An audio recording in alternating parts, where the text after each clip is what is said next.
Good evening everyone, कैसे हैं आप लोग। कल से फिर से नए वीक की शुरुआत हो जाएगी और ये वीक जो है वो काफी क्रूशियल है क्योंकि निफ्टी जो है वो 18,000 के आसपास फ्लर्ट करता हुआ नजर आ रहा है।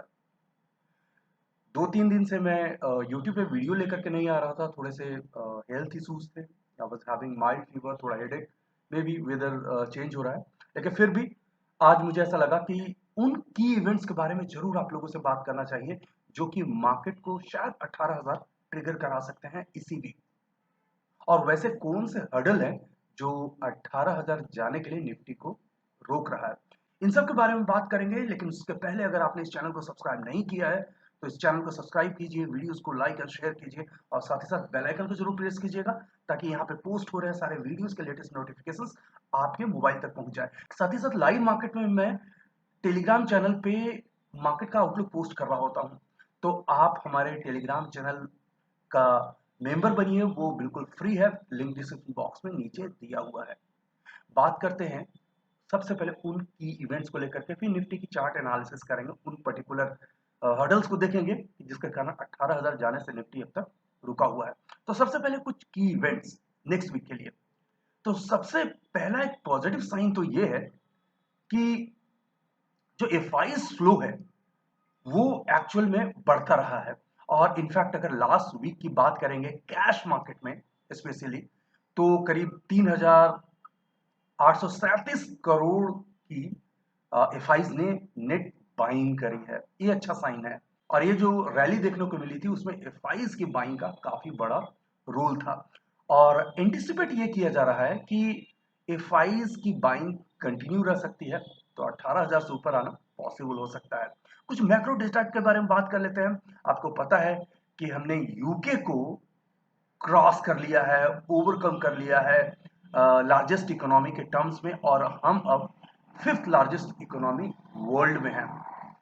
जैसे ही हमने अपना रियल जीडीपी ग्रोथ 13.5% का जून क्वार्टर में पोस्ट किया, यूके को पीछे छोड़ते हुए हम नजर आए। लोग पॉलिटिकल इधर उधर की बहुत सारी बातें करते हैं, लेकिन जो अचीवमेंट है वो काफी रियल है। इन्फ्लेशन को लेकर के problems all over the world है, इंडिया भी फेस कर रहा है, लेकिन ऐसे सिनारियों में फिफ्थ लार्जेस्ट इकोनॉमी होना बहुत बड़ी बात है। यूके से ऊपर आ जाना बहुत बड़ी बात है। मंडे को खास बात यह भी होना है कि आईआईपी यानी इंडेक्स ऑफ इंडस्ट्रियल प्रोडक्शन जो है इंडिया का, आईपी डेटा वो आने वाला है जो बताएगा कि इंडस्ट्री का हेल्थ कैसा है। और साथ ही साथ इन्फ्लेशन डेटा आएगा। तो इन्फ्लेशन में क्या आता है, तो आपको पता होना चाहिए। इन्फ्लेशन में दो डेटा आते हैं, सबसे पहले सीपीआई आएगा, कंज्यूमर प्राइस इंडेक्स, और उसके बाद एक दो दिन बाद जो है वो डब्ल्यूपीआई आता है, होलसेल प्राइस इंडेक्स। तो सीपीआई हम रिटेल लेवल पे देखेंगे, तो सीपीआई डेटा कल आने वाला है। और साथ ही साथ आईआईपी डेटा हम देखेंगे। अगर सीपीआई थोड़ा कूल ऑफ होता है बहुत अच्छा होगा मार्केट के लिए, और आईपी बढ़ करके आता है बहुत अच्छा होगा मार्केट के लिए। लेकिन इन सब के बीच में मार्केट को 18,000 पार करने के लिए ना एक सबसे बड़ा जो हर्डल है, और वो जो मैक्रो फैक्टर है, मैक्रो इकोनॉमिक फैक्टर, वो है डॉलर इंडेक्स। डॉलर इंडेक्स जब तक बहुत ऊपर रहेगा, 18,000 पर रेजिस्टेंस मिलता हुआ नजर आएगा। 109 के ऊपर, 110 के आसपास, ये काफी ज्यादा है। अगर यहाँ पे थोड़ा सा डिप मिल जाए ना डॉलर इंडेक्स में, तो बहुत आसान रहेगा निफ्टी का 18,000 को क्रॉस करना, एक पुश मिल जाएगा इंडियन मार्केट को।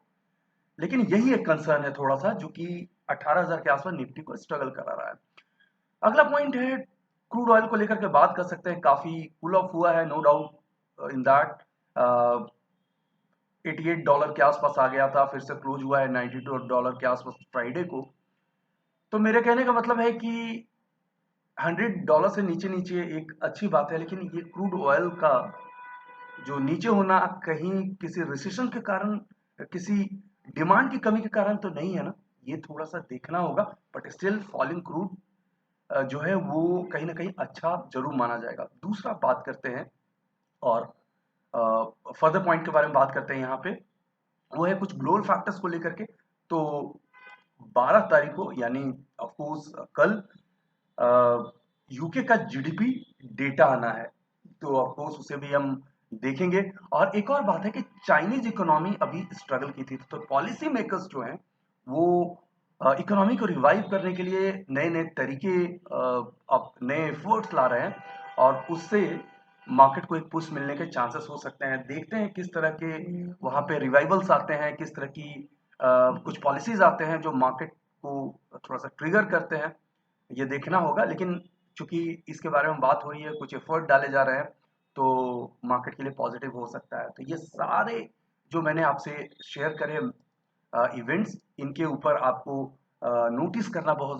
ज़्यादा ज़रूरी है। आपके कैलेंडर्स में, आपके इकोनॉमिक कैलेंडर्स में इन सब इवेंट्स का होना बहुत ज़्यादा ज़रूरी है। आप एक प्रोफेशनल ट्रेडर हैं, तो यहाँ-वहाँ टिप ले करके तो ट्रेड करेंगे तो लॉस में रहेंगे। ये इस तरह से सिस्टमैटिकली आप ट्रेड करेंगे तो कंफर्टेबल रहेंगे। अब बात करते हैं चार्ट को लेकर के। तो यह निफ्टी का डेली चार्ट। निफ्टी के डेली चार्ट में खास बात क्या है, निफ्टी अभी उसी हर्डल को फेस कर रहा है। मैं शायद इस चार्ट को लेकर के टेलीग्राम पे बात कर चुका हूं, और वो ये है कि अगर मैं यहां से एक ट्रेंड लाइन लेता हूं स्टॉप से, यहां से ऐसे, ये देखिए, ये देखिए, तो क्या हो रहा है, क्या निकल करके आ रहा है? तो निकल करके ये आ रहा है कि ये टॉप, यहाँ रेजिस्टेंस, यहाँ रेजिस्टेंस, यहाँ रेजिस्टेंस, यहाँ पे रेजिस्टेंस, एंड फाइनली यहाँ पे रेजिस्टेंस, यानी 17,930 940 जो है वो एक बहुत बड़ा रेजिस्टेंस के तौर पे कंसीडर किया जा रहा है। जब तक 17,940 950 क्रॉस होकर के क्लोज ना हो, 18,000 जाना अभी डिफिकल्ट है। तो हम उसे देखेंगे कि किस तरह से है। इसको आप एक डिफरेंट तरीके से भी कंसीडर कर सकते हैं। अगर कुछ और तरीके से आप देखिए, ये एक सॉसर पैटर्न का अपसाइड ब्रेकआउट होने के लिए रेडी हो रहा है। अगर इसे कुछ छोटे टाइम फ्रेम में आप देखेंगे इस तरह से, ये देखिए, तो कहीं ना कहीं ये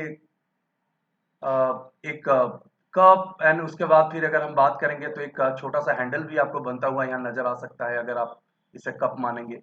तो कहने का मतलब ये है कि एक सर्टेन पैटर्न्स है जो यहाँ पे विजिबल है, और उस पैटर्न का अपसाइड ब्रेकआउट तभी होगा जब 17,940 950 के ऊपर निफ्टी सस्टेन करता है, जो कि लाइकली हो सकता है जिस तरह का एफआईज की बाइंग है।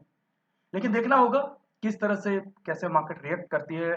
मुझे लगता है कल मार्केट ठीक ठाक ही खुलनी चाहिए, बहुत ज्यादा गैप अप तो नहीं, कुछ ऐसा नहीं, लेकिन बहुत ज्यादा स्कैरी भी नहीं, क्योंकि टेलीग्राम चैनल में मैं ये डिस्कस किया था कि इस लेवल पे यहाँ पे रेजिस्टेंस ले सकता है, और कुछ प्रॉफिट बुकिंग की सलाह भी दी थी, और वही मार्केट ने फॉलो किया था उस चीज को, और मार्केट वहां से 70-80 पॉइंट नीचे आ गया था।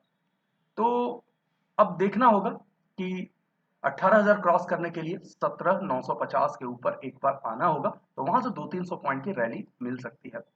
अगर 5 मिनट के चार्ट में देखेंगे तो कुछ आपको कुछ चीजें नजर आएंगी। जैसे मैंने बहुत पहले यहाँ पे सर्टेन एक पैटर्न्स को लेकर के डिस्कशन किया था कि यहाँ पे ऐसे है, ऐसे है, फिर इस तरह से है, और अगर मैं इस तरह से ट्रेंड लाइन ऐसे ले लूँ तो inverted head and shoulder pattern का अपसाइड ब्रेकआउट था, और ब्रेकआउट के बाद गैप अप खुला, फिर रिट्रेस किया है। लेकिन ऑफ कोर्स ये जो 17,750 के आसपास का जो लेवल्स है वो एक सपोर्ट के तौर पे रहेगा। यहाँ अगर बहुत हुआ, यहाँ आकर के फिर से उसे ऊपर जाना चाहिए। और मैंने हर्डल्स तो बताया 17,950 का, 940 का। तो आज की वीडियो में इतना ही।